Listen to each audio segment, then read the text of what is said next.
13 जनवरी से प्रयागराज में महाकुंभ की शुरुआत हो रही है। दुनिया भर में महाकुंभ 2025 की खूब चर्चा हो रही है। इस वीडियो में हम आपको बताएंगे महाकुंभ और गंगा स्नान के पीछे का क्या है वैज्ञानिक रहस्य। हिंदू धर्म ग्रंथों के अनुसार महाकुंभ का आयोजन लगभग 2000 सालों से हो रहा है। ये मेला केवल धार्मिक महत्व ही नहीं रखता, बल्कि इसके पीछे गहरा वैज्ञानिक और खगोलीय आधार भी है। ये मेला भारतीय संस्कृति, खगोल विज्ञान और आध्यात्मिकता का अद्भुत संगम है, जहां करोड़ों श्रद्धालु संगम में डुबकी लगाते हैं। आपको बताएं कि महाकुंभ का आयोजन विशेष खगोलीय घटनाओं पर आधारित है। जब गुरु, सूर्य और चंद्रमा एक विशेष ज्योतिषीय स्थिति में आते हैं, तब कुंभ का आयोजन होता है। गुरु ग्रह का 12 साल का परिक्रमा चक्र इस आयोजन को महत्वपूर्ण बनाता है। 2024 दिसंबर में गुरु ग्रह विशेष चमक के साथ दिखाई दिया और 2025 के कुंभ में यह ग्रहों के विशेष संयोग का केंद्र बना। इसके अलावा शुक्र, शनि और मंगल ग्रह की विशेष खगोलीय स्थिति भी इस आयोजन को और खास बनाएगी। आपको यहाँ पर यह भी जानना बेहद जरूरी है कि कुंभ मेला के स्थलों का चयन धरती के भूचुंबकीय क्षेत्रों के आधार पर किया गया है। प्रयागराज का संगम क्षेत्र, जहां गंगा, यमुना और अदृश्य सरस्वती नदी मिलती है, विशेष रूप से इसे आध्यात्मिक एनर्जी का केंद्र माना जाता है। इसीलिए ऋषियों ने इसे ध्यान और योग के लिए पवित्र जगह घोषित किया।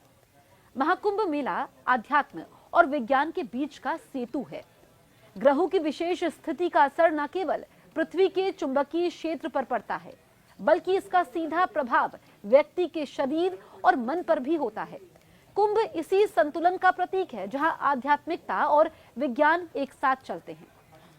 साथ ही साथ महाकुंभ का आयोजन प्राचीन भारतीय खगोल विज्ञान की गहरी समझ को भी दर्शाता है।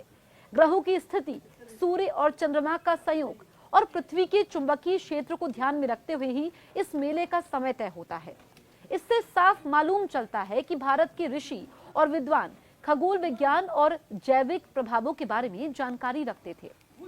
महाकुंभ के समय गंगा स्नान का बहुत महत्व है। गंगा स्नान का महत्व केवल धार्मिक ही नहीं, बल्कि वैज्ञानिक भी है।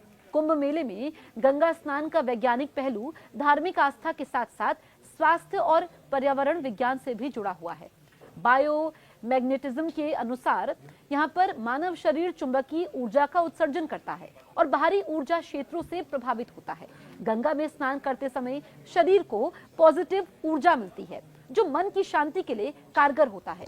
गंगा नदी के पानी में विशेष बैक्टीरिया फेज पाए जाते हैं और आपको बताएं कि जो ये बैक्टीरियोफेज होते हैं, जो हानिकारक बैक्टीरिया को नष्ट करने की क्षमता रखते हैं।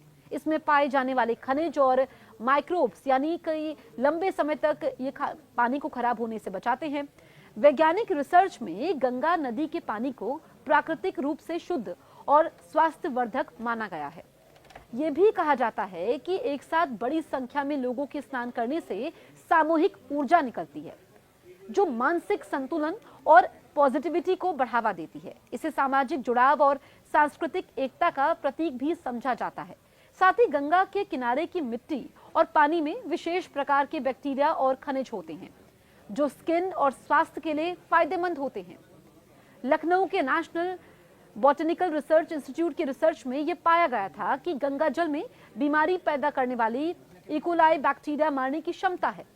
वैज्ञानिकों ने यह भी माना कि जब हिमालय से गंगा बहती हुई आती है, तो कई खनिज और जड़ी बूटियों का असर इस पर होता रहता है और उसमें औषधीय गुण आ जाते हैं। रिसर्च में यह भी बताया गया कि गंगा जल में ऑक्सीजन को सोखने की अद्भुत क्षमता है। इसीलिए गंगा नदी के पानी में सल्फर होता है, जिससे पानी लंबे समय तक खराब नहीं होता है।